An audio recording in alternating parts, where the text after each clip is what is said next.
Hozol do pihi sumusut iti tapinay ko nga vi Hozol man tayo di Joseph Lodin Pinobo Composition pinakiano man tayo di Helen Yong kinangata ko iti Hozol do pihi do sumusut.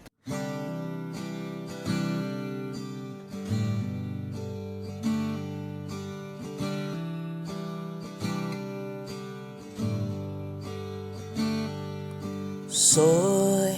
zuko zo Isiaw hobi ahom to'y haan Natagak no dati nga vibos tung gusto nga do'y tizo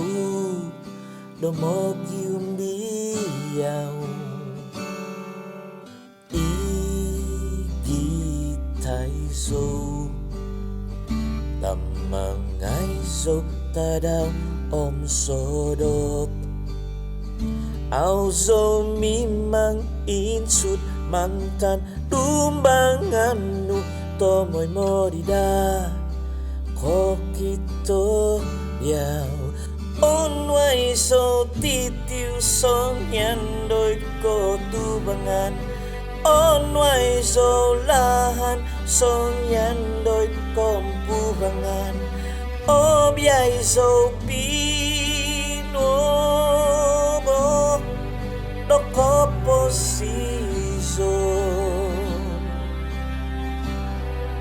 Doko posisyon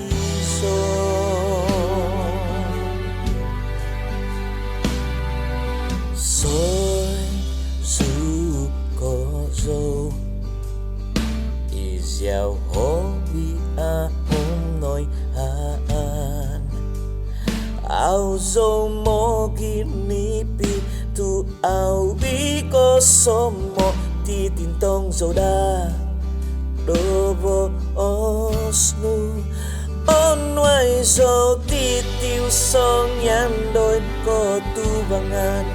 Onway so lahan song yandoy kompubangan Obyay so pinobo Doko posisyon Onway so titiw song yandoy ko tubangan Onway so lahan song yandoy kompubangan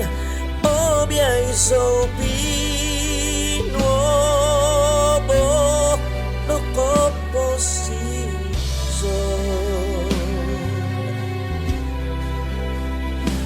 Isong sol Miyampay iyay Pogohon Omong umbasi Do sundupan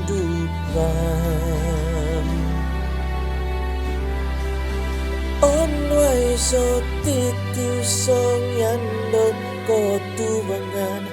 Onway so lahat song yandot kompubangan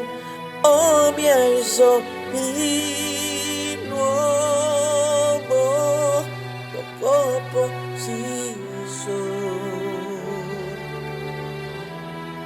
Doko posisyon